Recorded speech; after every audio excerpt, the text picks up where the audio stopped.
to Warrenton Courthouse records, Warren and Eugenia Lucas purchased a marriage license on January 12, 1884.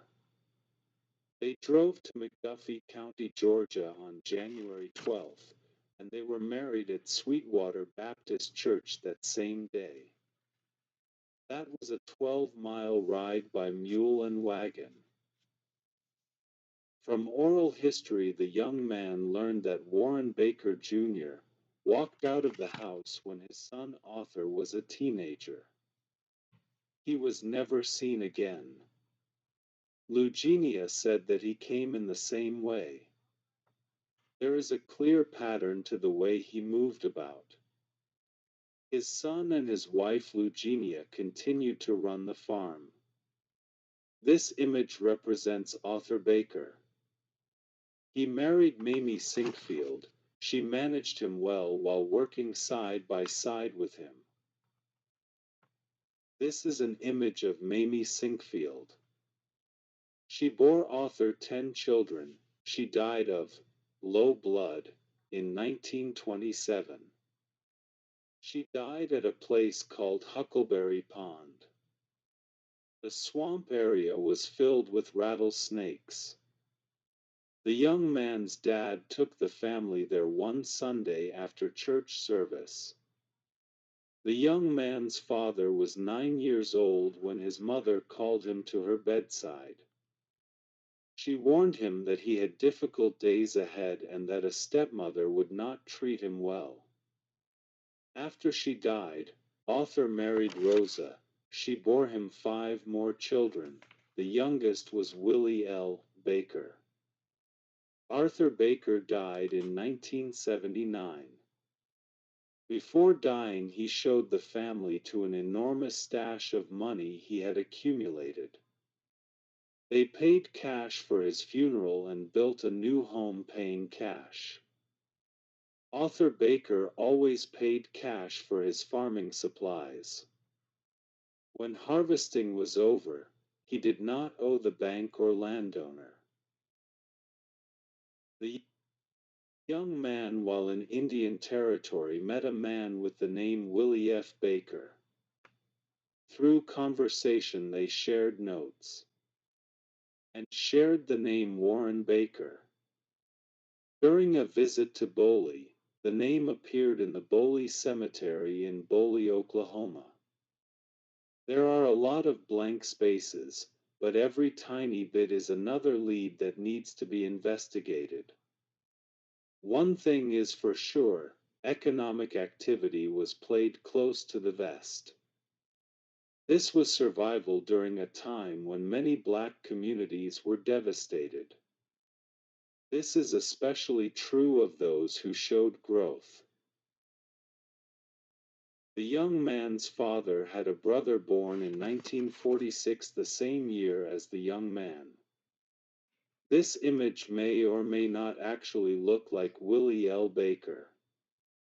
This image is of Willie's sister Rosa Baker. Both his uncle and aunt are passed on to their reward.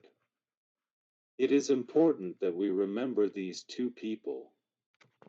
They were the last children of Arthur, the young man's grandfather, and his grandmother Rosa Baker. The young man rode the school bus with Rosa before moving from the Montgomery farm. Recall that his maternal grandfather was a sharecropper too. Arthur's story has never been told. He did succeed at sharecropping when many others, white and black, failed. He was tight-lipped, as any successful black man was soon in trouble with poorer elements of the community. Perhaps he learned his method from his father-in-law, Frank Sinkfield. They did well in the Norwood area also. Arthur's was a rather unique situation.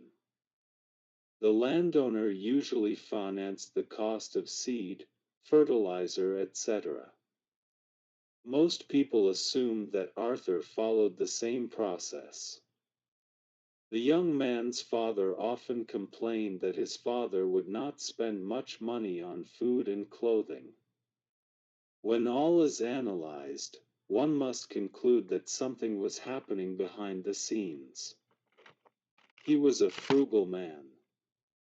He was seen as just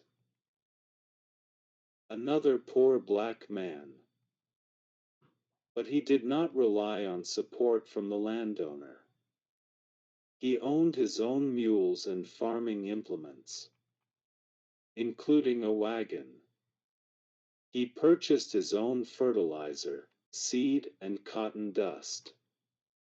A sharecropper with no annual debt. Warren Baker Jr., his father, walked out and left him and his mother. He continued to care for his mother until her death. He became resourceful and it paid off big. His arrangement with the landowner is not known. He purchased a used car for the first time in 1960. He paid $500 cash. He did not borrow the money from the landowner as most sharecroppers did at that time.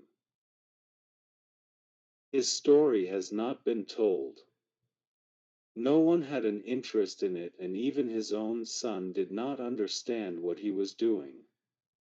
Here was an uneducated businessman, a man with an instinct for survival in difficult times.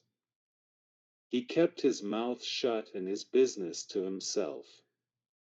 He did not tolerate waste. We Americans waste far too much. Consider this image. Much of what you see here was picked up during walks from 2020 to 2026. Many days the young man purchased much of his lunch from coins picked up on a campus of middle schoolers.